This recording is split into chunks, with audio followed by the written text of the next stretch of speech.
Assalamualaikum warahmatullahi wabarakatuh. Nama saya Sofia Rahayu, NIM saya 4182100150. Di sini saya sebagai mahasiswi Universitas Mercu Buana.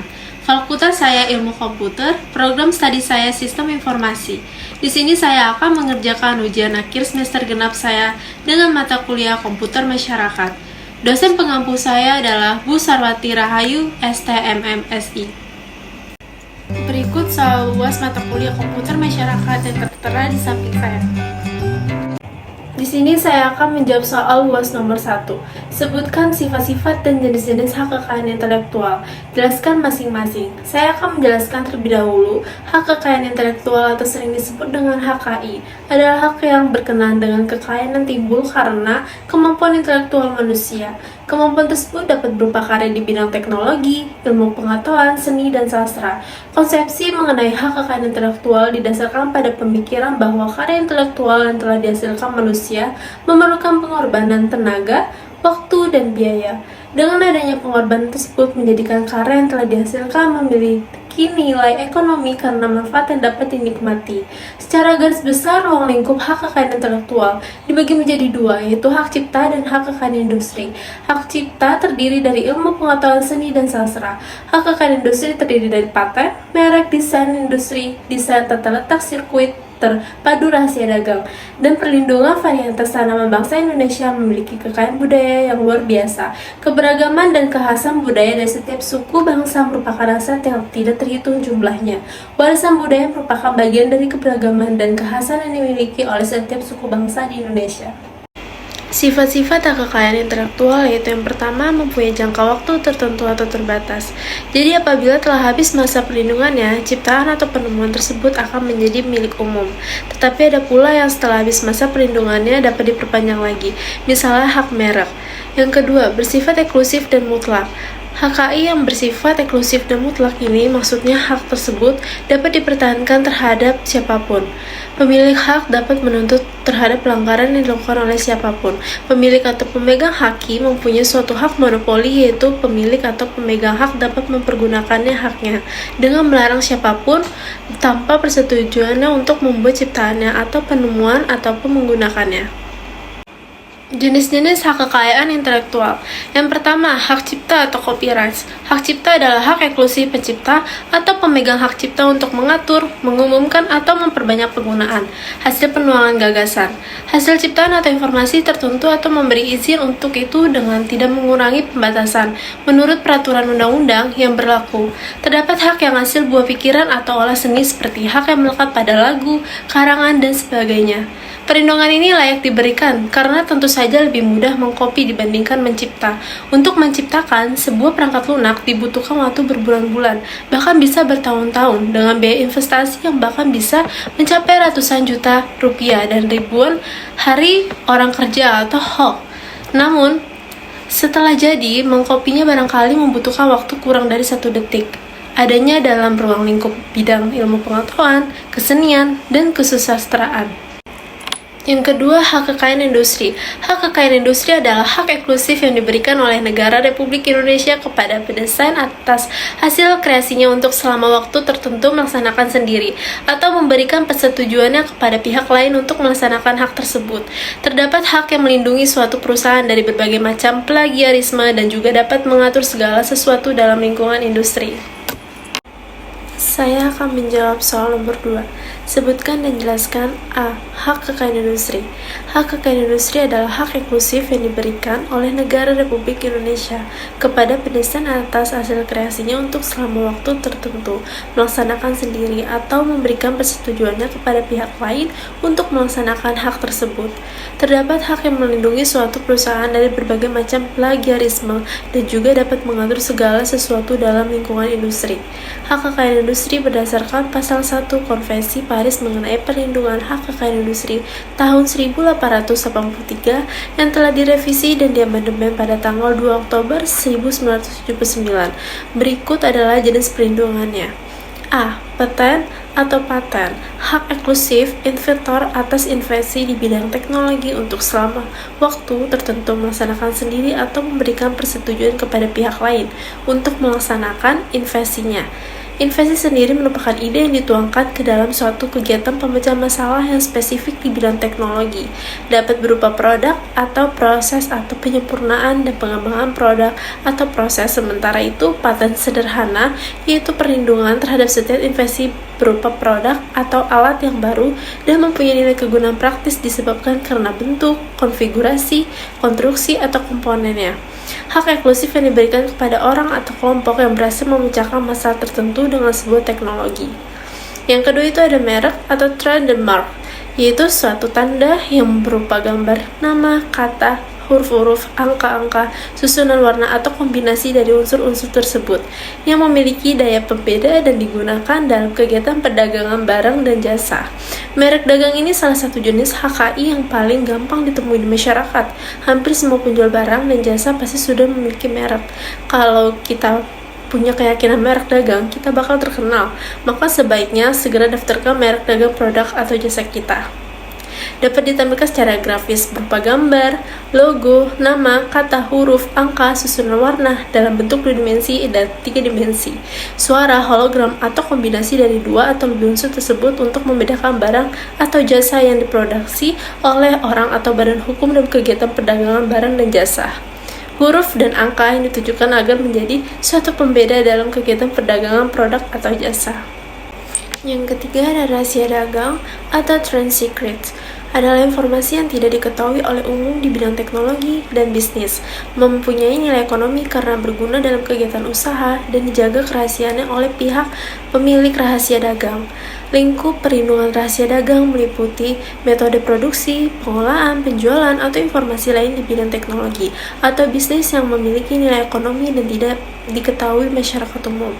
Yang keempat, desain industri atau industrial design adalah kreasi yang berbentuk 2 atau 3 dimensi yang memberikan kesan estetis dan dapat diwujudkan dalam pola 2 atau 3 dimensi serta dapat digunakan untuk menghasilkan suatu produk, barang, komoditas industri, atau kerajinan tangan. Olahan karya mengenai bentuk, komposisi warna, dan garis yang memberikan suatu kesan pada barang. Yang kelima ada tata letak sirkuit terpadu atau sirkuit layout.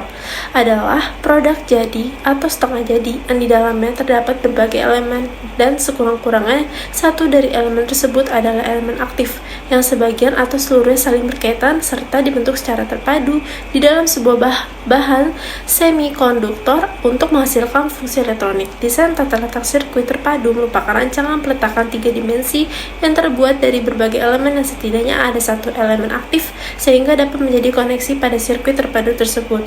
Di TLST dapat didaftarkan jika orisinal merupakan hasil karya mandiri pendesain dan pada saat di TLST tersebut dibuat tidak merupakan sesuatu yang umum bagi para pendesain. Yang keenam ada perlindungan varietas tanaman atau plant variety. Adalah perlindungan khusus yang diberikan negara yang dalam hal ini diwakili oleh pemerintah dan pelaksanaannya dilakukan oleh kantor perlindungan varietas tanaman terhadap varietas tanaman yang dihasilkan oleh pemulia tanaman melalui kegiatan pemulihan tanaman. Saya kutip dari web LIPI, salah satu contoh varietas yang sudah mendapatkan sertifikasi HKI untuk varietas tanaman adalah bunga lipstik Excelnatus atau Soeka. Info keunikan bunga ini terdapat pada tabung mahkota bagian luar bunga yang memiliki corak lurik sehingga berbeda dari bunga lipstik pada umumnya yang bercorak polos. Bunga lipstik jenis ini merupakan persilangan antara 2 spesies yang berbeda yaitu Excelnatus radicans kelopak hijau dengan Excelnatus tricolor. Yang ketujuh, indikasi geografis adalah suatu tanda yang menunjukkan daerah asal suatu barang produk yang karena faktor lingkungan geografis termasuk faktor alam, faktor manusia atau kombinasi dari kedua faktor tersebut, memberikan reputasi dan kualitas dan karakteristik tertentu pada barang dan produk yang dihasilkan. Saya akan menjawab soal UAS nomor 2B, hak kekayaan teknologi informasi. Hak kekayaan dalam bidang teknologi informasi adalah meliputi hak cipta. Hak cipta merupakan hak eksklusif bagi pencipta atau pemegang hak cipta untuk mengumumkan atau memperbanyak ciptaannya, yang timbul secara otomatis setelah suatu ciptaan dilahirkan tanpa mengulangi pembatasan menurut peraturan perundang-undangan yang berlaku. Undang-undang hak cipta Nomor 19 tahun 2002, Pasal 2. Kemajuan-kemajuan yang dicapai oleh teknologi informasi tidak dapat lepas dari keberadaan haki. Secara umum, haki adalah perlindungan hukum yang berupa hak yang diberikan oleh negara secara eksklusif terhadap karya-karya yang lahir dari suatu proses kreatif pencipta atau penemunya. Cyberspace yang ditopang oleh dua unsur utama, komputer dan informasi, secara langsung bersentuhan dengan objek-objek pengaturan dalam haki, yaitu cipta, pattern, merek, desain industri, rahasia dagang, dan tata letak sirkuit terpadu. Hakim mendapat sorotan khusus karena hak tersebut dapat disalahgunakan dengan jauh lebih mudah dalam kaitannya dengan fenomena konvergensi teknologi informasi yang terjadi. Tanpa perlindungan, objek yang sangat bernilai tinggi ini dapat menjadi tidak berarti apa-apa ketika si pencipta atau penemu tidak mendapatkan penggantian biaya yang telah dikeluarkannya selama proses penciptaan, ketika orang lain justru yang memperoleh manfaat ekonomis dari karyanya. Di Indonesia, pelanggaran haki sudah dalam taraf yang sangat memalukan. Indonesia menduduki peringkat ketiga terbesar dunia setelah Ukraina dan Cina dalam soal pembajakan software. Tingkat pembajakan yang terjadi di Indonesia dalam bidang komputer sungguh sangat memprihatinkan. Sekitar lebih dari 90% program yang digunakan di Indonesia merupakan program yang disalin secara ilegal.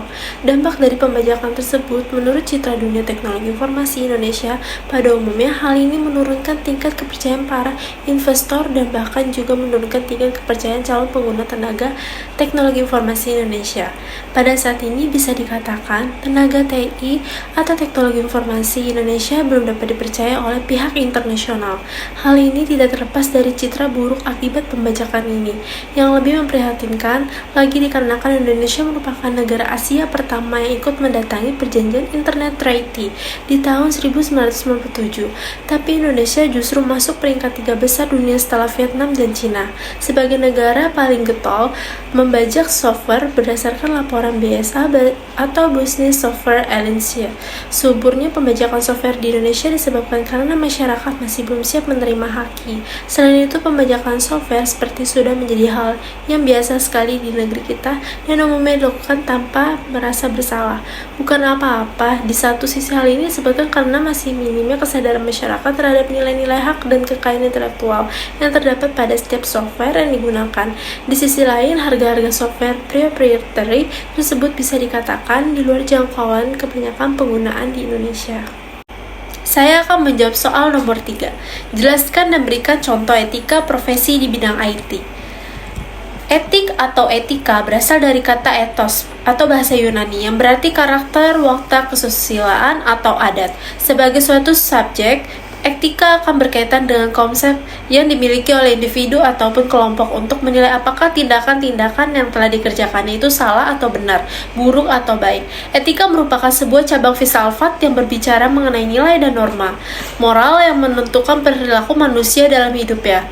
Profesi adalah pekerjaan yang dilakukan sebagai kegiatan pokok untuk menghasilkan nafkah hidup dan yang mengandalkan suatu keahlian. Berdasarkan pengertian tersebut, dapat dijelaskan bahwa etika profesi adalah keterampilan seseorang dalam suatu pekerjaan utama yang diperoleh dari jalur pendidikan atau pengalaman yang dilaksanakan secara kontinu yang merupakan sumber utama untuk mencari nafkah.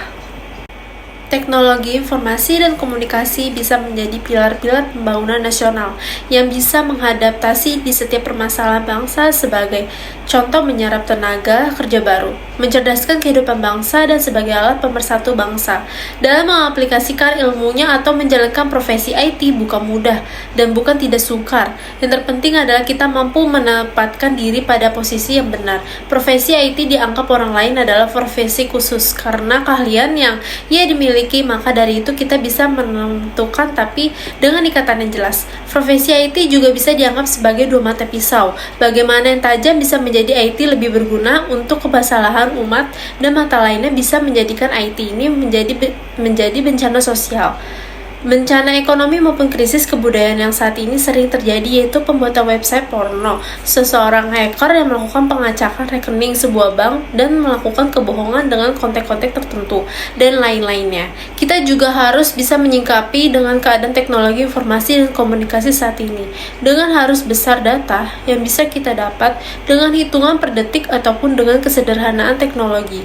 Kita bisa melakukan pekerjaan kita menjadi praktis, tapi kita harus melakukan pembenahan terhadap teknologi, sebagaimana inovasi untuk meringankan maupun memberantas resiko kejaman teknologi itu sendiri. Dengan membangun semangat kemoralan dan sadar akan etika, seorang yang ahli di bidang IT tentu saja diharapkan etika profesi semakin dijunjung ketika jenjang pendidikan kita berlatar IT makin tinggi, sedangkan keahlian di lapangan meningkatkan seiring banyaknya latihan dan pengalaman. Contoh etika profesi di bidang IT. Di zaman serba teknologi seperti sekarang ini, sangat dibutuhkan adanya etika profesi dalam bidang IT. Salah satu contoh etika profesi di bidang IT bisa ditemukan pada kasus jual beli online. Transaksi yang terjadi pada pasar online harus memiliki aturan yang jelas untuk ditaati oleh penggunaannya, baik penjual maupun pembeli. Seluruh pemilik bisnis yang memanfaatkan fasilitas teknologi informasi dengan penuh kesadaran dan tanggung jawab harus menjalankan semua kegiatan sesuai moral dan etika profesi yang dijunjung. Hal ini akan memberikan rasa aman kepada pengguna platform atau layanan jual beli online, baik bagi penjual maupun pembeli. Para pemilik bisnis online harus menjunjung tinggi etika profesi, seperti yang pertama, memberi informasi yang benar sesuai dengan barang atau jasa yang ditawarkan. Yang kedua, memberikan pelayanan transaksi jual beli yang transparan, serta yang ketiga, bertanggung jawab dan memastikan pelayanan yang diberikan sesuai dengan kebutuhan masyarakat. Jika kode etik profesi dalam bidang ini tidak dijunjung dengan penuh rasa tanggung jawab, maka akan terjadi banyak pelanggaran moral berupa penipuan atau cybercrime, sehingga akan menurunkan tingkat kepercayaan pengguna layanan tersebut. Saya akan menjawab soal UAS nomor 4. Jelaskan pengertian dari masyarakat informasi. Masyarakat informasi itu suatu keadaan masyarakat di mana kualitas hidup, prospek untuk perubahan sosial, dan pembangunan ekonomi bergantung pada peningkatan informasi dan pemanfaatannya. Masyarakat informasi di sini mayoritas angkatan kerja menjadi pekerja informasi. Misi utama masyarakat informasi mewujudkan masyarakat yang sadar tentang pentingnya informasi, ilmu pengetahuan, dan teknologi. Terciptanya suatu layanan informasi yang terpadu, terkoordinasi, dan terdokumentasi, serta tersebarnya informasi ke masyarakat luas secara cepat, tepat, dan bermanfaat. Masyarakat informasi ditandai dengan adanya perilaku informasi yang merupakan keseluruhan perilaku manusia yang berhubungan dengan sumber dan saluran informasi.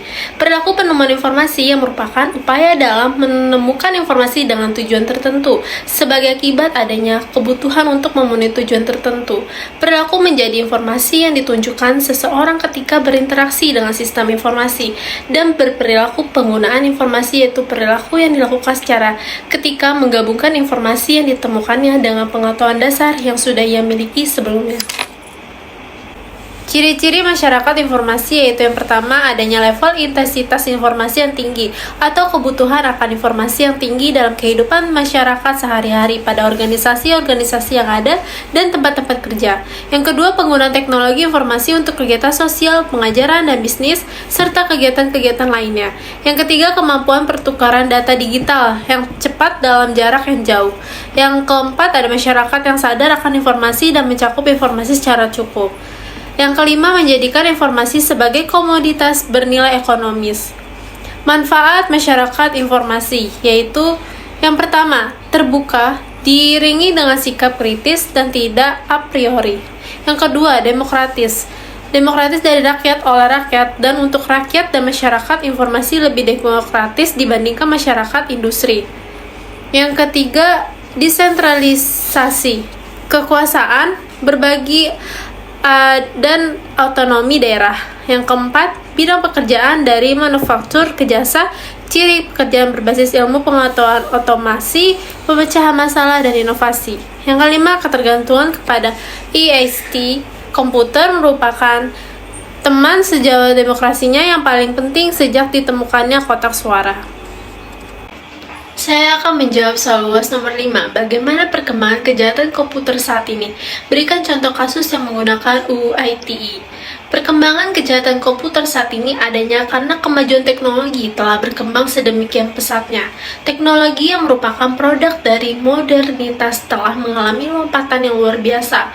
Karena sedemikian pesatnya, pada gilirannya manusia, sang kreator teknologi itu sendiri kebingungan mengendalikannya. Bahkan bisa dikatakan teknologi berbalik arah, mengendalikan manusia.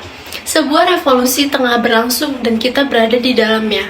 Sebagaimana revolusi-revolusi yang lain, revolusi itu juga membawa perubahan-perubahan yang cepat, cenderung menjungkir balikan tatanan-tatanan yang telah lama mapan dan membongkar paradigma-paradigma lama.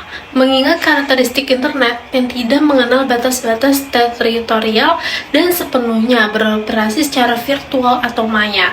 Internet juga melahirkan aktivitas-aktivitas baru yang tidak sepenuhnya dapat diatur oleh hukum yang berlaku saat ini, the existing law. Kenyataan ini telah menyadarkan masyarakat akan perlu regulasi yang mengatur mengenai aktivitas-aktivitas yang melibatkan internet. Eksistensi internet selain menjanjikan sejumlah harapan, namun pada saat yang bersamaan juga melahirkan kecemasan-kecemasan baru. Antara lain, muncullah kejahatan baru yang lebih canggih dalam bentuk cybercrime. Misalnya, muncul situs-situs porno dan penyerangan terhadap privasi seseorang. Pada perkembangannya, ternyata pengguna internet tersebut membawa sisi negatif dengan membuka peluang munculnya tindakan-tindakan antisosial dan perilaku kejahatan selama ini dianggap tidak mungkin terjadi. Sebagai sebuah teori mengatakan crime is a product of society itself, yang secara sederhana dapat diartikan bahwa masyarakat itu sendirilah yang melahirkan suatu kejahatan. Semakin tinggi tingkat intelektualitas suatu masyarakat, semakin canggih pula kejahatan yang mungkin terjadi dalam masyarakat itu sendiri. Contoh kasus yang menggunakan UU ITE. Ferdian Paleka tersangka UU ITE diancam 4-12 tahun boy. YouTubers Ferdinand Paleka dan kawan-kawannya itu tuh Bagus Fadinar dan MA Idal derajat UU ITE karena kasus prank membagikan sembako berisi sampah dan batu dalam akun YouTube-nya. Para tersangka dikenakan dalam pasal 45 UU ITE. Pasal tersebut mengatur agar setiap orang yang dengan sengaja dan tanpa hak mendistribusikan dan atau mentransmisikan atau membuat dapat diaksesnya informasi elektronik dan dokumen elektronik yang memiliki muatan penghinaan dan pencemaran nama baik sebagaimana dimaksud dalam pasal 27 ayat 3 dipidana dengan pidana penjara paling lama 4 tahun atau denda paling banyak 750 juta. Tidak hanya terjerat satu pasal, para tersangka juga dijerat dengan 2 pasal tambahan yaitu pasal 36 dan pasal 51 ayat 2 UU nomor 11 tahun 2008 tentang ITE. Pasal 36 UU ITE berbunyi setiap orang dengan sengaja dan tanpa hak atau melawan hukum melakukan perbuatan sebagaimana dimaksud dalam pasal 27 sampai dengan pasal 34 yang mengakibatkan kerugian bagi orang lain. Sedangkan pasal 51 ayat 2 UU ITE menyebutkan setiap orang yang memenuhi unsur sebagaimana dimaksud dalam pasal 36 dipidana dengan pidana penjara paling lama 12 tahun atau denda paling banyak 12 miliar.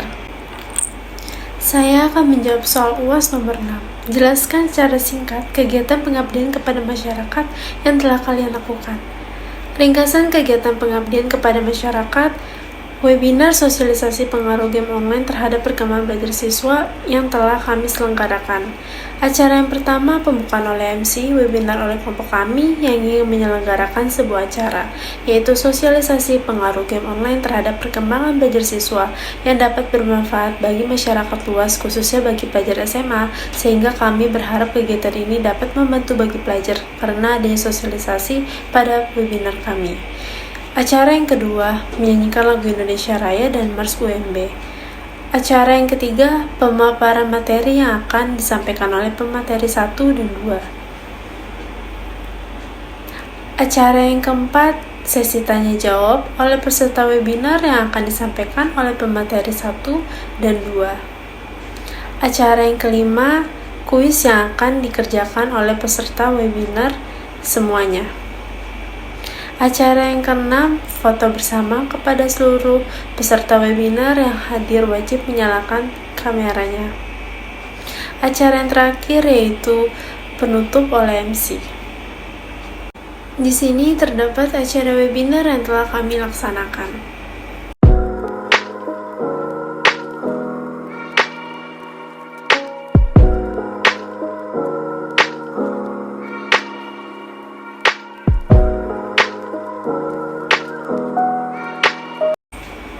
Sekian jawaban UAS mata kuliah Komas atau Komputer Masyarakat dari saya. Kurang lebih mohon maaf. Wassalamualaikum warahmatullahi wabarakatuh.